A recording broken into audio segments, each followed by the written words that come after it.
team is ready. White team is ready. Red team is ready. Give yourself a round of applause. Ladies and gentlemen, are you ready to start walking through the revolution? Yes! Then do me a big favor. Hold up your number one primary pointing finger and nose picker. On the back of your head, right here, right where the skull touches your spinal cord. If you feel around this area, you'll feel a little bump. You feel that bump on the back of your head? Yes. That bump is called the oblongata ignacium. Some doctors call it the imagination button. Gently, don't hurt yourself, gently turn on your imagination. Welcome everyone to the year of 1760. We are no longer in 2018. We have traveled through time and space to the year of 1760. In the year of 1760, there was a very large part of the world. It was called America. However, there wasn't a country on it called the United States. That doesn't exist yet.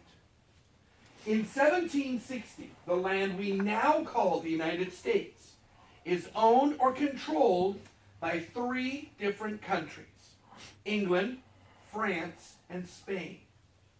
Now, to help you to understand this, I have a map of the United States. This map shows you who controlled which area. The blue section on the East Coast is the area that England controlled. The green section in the middle is the area France controlled.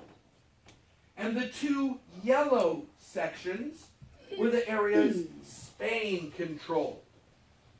Now, you may have noticed in the corner there was a red area. That was disputed land. England, France, Spain, and Russia argued about who controlled the red area. But the other three areas, everybody pretty much agreed as to who controlled it. So here is your first opportunity for points. Can somebody tell me, in a complete sentence of course, who controlled California in 1760? Tony? The yellow team, which is the Spanish, controlled California. That is correct. The Spanish controlled California. Good sentence. 10 points go to the team of Red Coats, we rule. Red Coats, we rule. Give them a round of applause, everyone. So, Spain controls California, but we're not here to talk about that.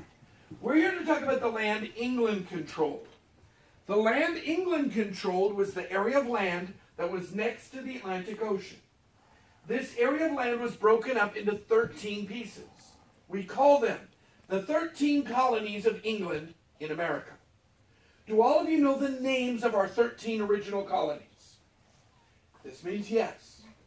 This means no. This means I think I know some of them, but I don't think I know all of them. A lot of you are not sure? That's cool. Then let's play a game. I have a sword. I have a jigsaw puzzle. I will touch the tip of my sword to a colony. I will then say the name. After I say the name, I would like you to shout it out after me. Got it? The southernmost colony, the one furthest south, is this one you see at the bottom. It was called Georgia. Georgia. Above Georgia is this triangle-shaped colony called South Carolina. South Carolina. Above that is the colony my mama comes from, North Carolina. North Carolina. Above that is the colony my daddy comes from, Virginia. Virginia. And north of Virginia is this colony called Maryland. Maryland. Next to Maryland is this little skinny white one called Delaware. Delaware. Next to that is this colony here called New Jersey. New Jersey. Next to that one is this here called Pennsylvania. Pennsylvania. And above all of those is this one right here known as New York. New York. Next to New York is this colony called Connecticut. Connecticut. Next to that is the smallest colony of all, Rhode Island. Rhode Island. Above Rhode Island and Connecticut is this colony called Massachusetts. Massachusetts. And the last of our 13 colonies is this one right here called New Hampshire. New Hampshire. These are the 13 colonies of England and America. Now you might be curious, why are they painted red, white, and blue? Not because of the colors of the flag.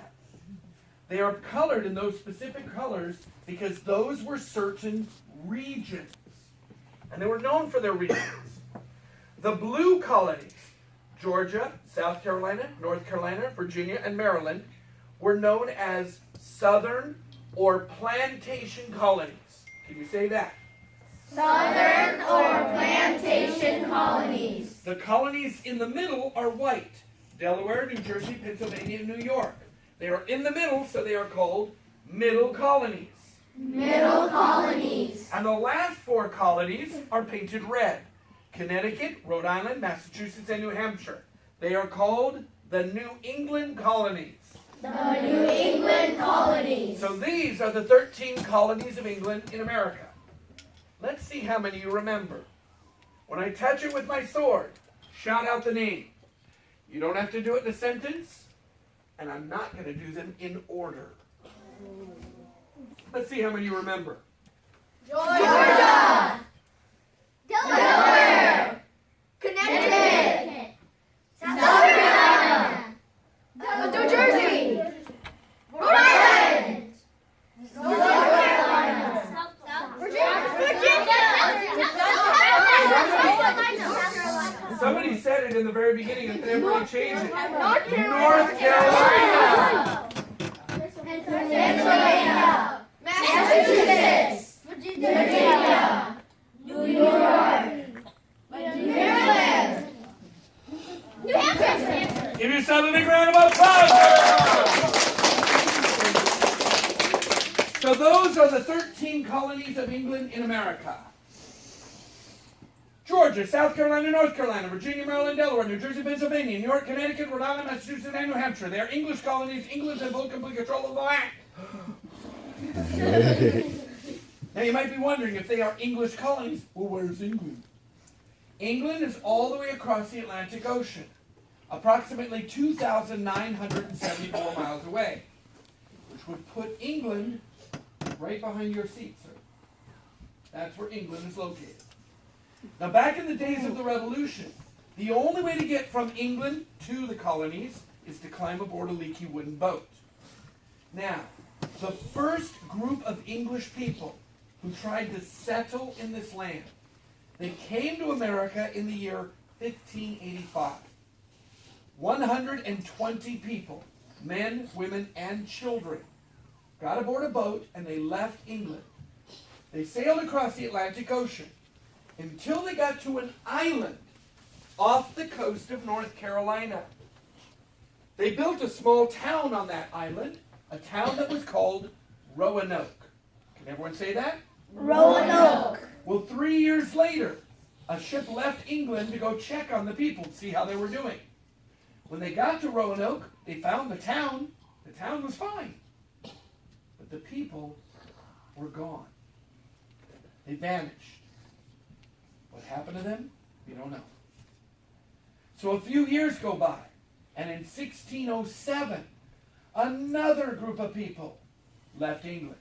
This time, 100 men and boys only, no girls. They sail across the Atlantic Ocean. They make it all the way to the colony we now call Virginia.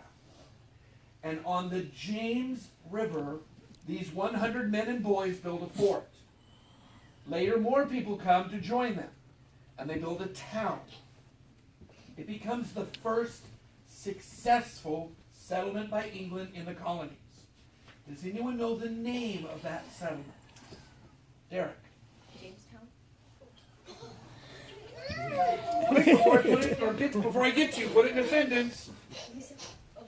The first successful settlement was Jamestown. That's a complete sentence. 10 points go to the team of. Hey, Corey, do the best. Give a round of applause, everyone. So the first successful settlement is called Jamestown. Everyone say that. Jamestown. 15 years after Jamestown, a group of people leave England in a boat called the Mayflower. They sail across the Atlantic Ocean heading for Virginia, but they get blown off course because of a bad storm, and they end up off the coast of Massachusetts. They decide to build a settlement there. They name that settlement Plymouth. Does anyone know the name of the group of people who sailed on the Mayflower? Tiana. The group of people is called Pilgrims. That's right. 10 points go to the team of Blue Rebels! And you know it! Round of applause for the Blue Rebels! Cynthia, I love the way you keep clapping for everyone. So Cynthia, could you do me a big favor? Would you please go for the gold? Grab a lollipop. See if there's gold on it. Look on the end. Is there gold there? So you say, "Ah, bummer." Oh, round of applause for everyone.